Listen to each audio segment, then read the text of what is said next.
Recycling right matters. Each week, staff receives calls from residents asking for guidance on how to manage household materials. This video features information pertaining to the importance of recycling right, how to prepare materials for recycling, what happens to materials after they are picked up at the curb, and where to take materials that have recyclability that are not accepted at the curb. First and foremost, the most effective means of sustainable materials management is reduce and reuse, which means preventing or reducing waste before it is generated, such as taking reusable bags to the store, drinking from a refillable water bottle or coffee mug instead of a one-time use item, or purchasing shampoo in a bar rather than in a plastic bottle, and many more. Then recycling is a piece of the overall solution to recovering resources and minimizing landfill. Using existing materials to make new products conserves raw resources, energy and water, reduces greenhouse gas emissions, and creates jobs. However, not everything can be recycled at the curb. Let me say that again. Not everything can be recycled at the curb. There are three basic things that drive a successful curbside recycling program. Number one, having a large quantity of the same material. Number two, technology to sort the materials. And number three, market demand for the materials. In order to be a good recycler, it is important to only put acceptable materials into the cart. Wish cycling is when materials are put into the recycling cart that are not accepted by the recycler. The unaccepted materials have to be separated out of the sorting line as garbage at a cost to the company. Consumers usually end up paying for this extra cost. So please follow the curbside guidelines of your community. The following materials can be recycled in SWANCC communities and most of northern Illinois. Materials are put into one cart, known as single-stream recycling. Be sure to check with your village or city staff for up-to-date information about your town's recycling program, as there are always changes. I will review the materials that can be recycled curbside and a few that cannot, and we'll begin with paper.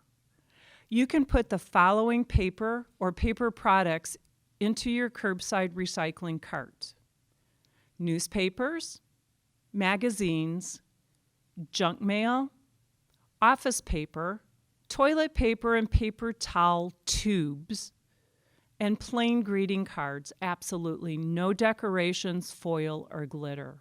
Non-waxed food and cardboard boxes. Be sure to flatten the boxes before putting them into your cart. Cartons, milk, juice, beverage, and broth.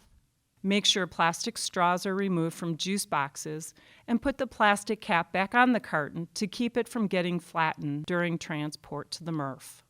However, things like tissue, paper towels, and disposable paper plates and cups need to be thrown away. Cardboard pizza boxes can only be recycled if there isn't any grease or food on it. And lastly, shredded paper cannot be recycled at the curb. Clean, dry paper and paper products from municipal curbside programs will be reprocessed and made back into new paper, cardboard boxes, and products such as paper towels, facial and toilet paper, and more.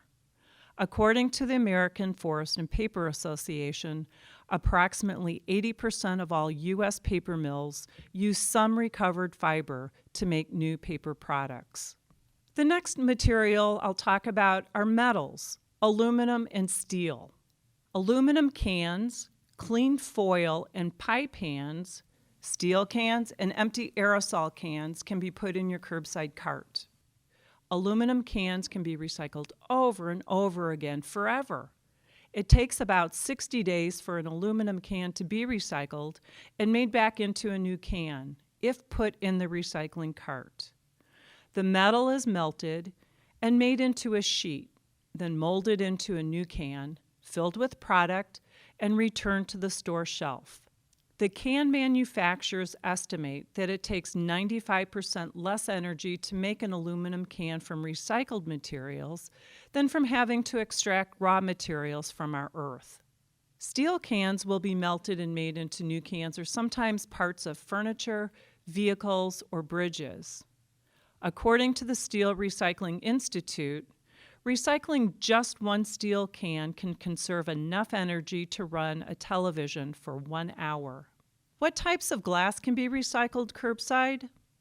Store shelf food and beverage jars and bottles, clear and colored.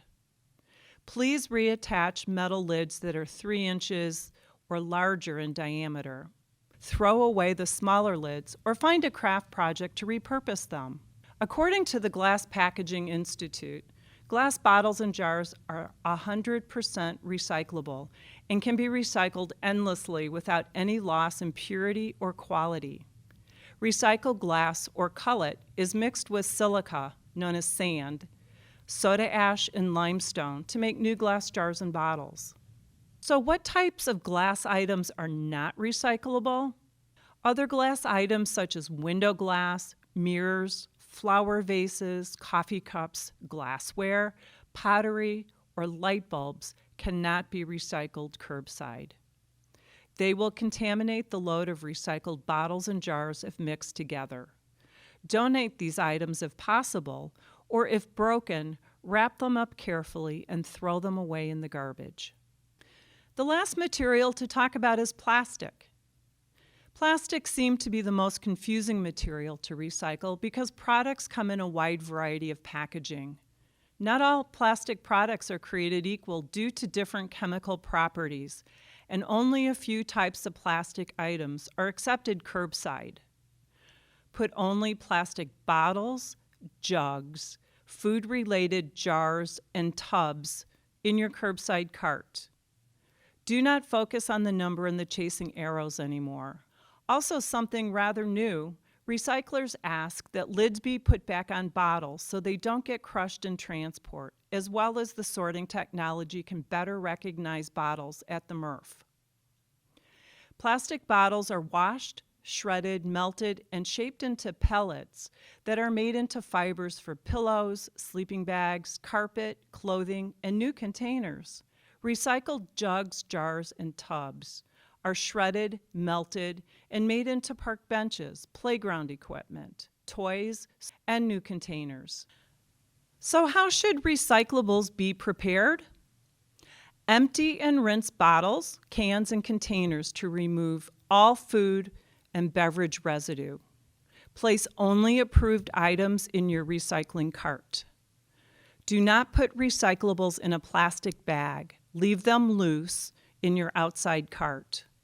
Flatten boxes and remove excess tape or plastic envelopes from the cardboard boxes.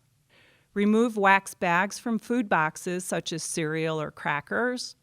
Labels can remain on jars and bottles. Close the lid on your recycling cart to keep materials dry. There are 4 very important words to remember: empty, clean, loose, and dry. Manufacturers will label packaging as recyclable. However, just because the package claims to be recyclable doesn't mean that it can be added to your curbside cart. But the key is whether or not it can be sorted at the MRF or if there is a market for that material, which dictates your community's recycling program. So what happens to the collected recyclables? Materials collected from municipal curbside programs will be taken to a materials recovery facility, or MRF, sorted by machines, and people, like materials, are baled and then sold to a manufacturer who will make new products for the marketplace. Purchasing products made from recycled materials is part of recycling that is often overlooked. Brand corporations are making a commitment to increase the percentage of recycled feedstock in their products, which creates a demand for the material. Additionally, some manufacturers are taking more responsibility for capturing their products to use again, thus closing the loop of a traditional linear economy to a circular one. These efforts will lead to increased economic and environmental sustainability. SWANCC provides a reuse and recycling directory on its website, listing companies or programs for items that can be reused, recycled, but not in the curbside cart, or provide a safe disposal service. Access this directory at swanc.org. Thank you for taking the time to learn about why it is important to only put acceptable materials into your recycling cart, the benefits of recycling quality materials, and how to manage other common household materials. Please be sure to share this information with your family, friends, and neighbors. Together, we can and will make a difference to protect our environment and conserve resources for generations to come. For more information, please visit the following websites.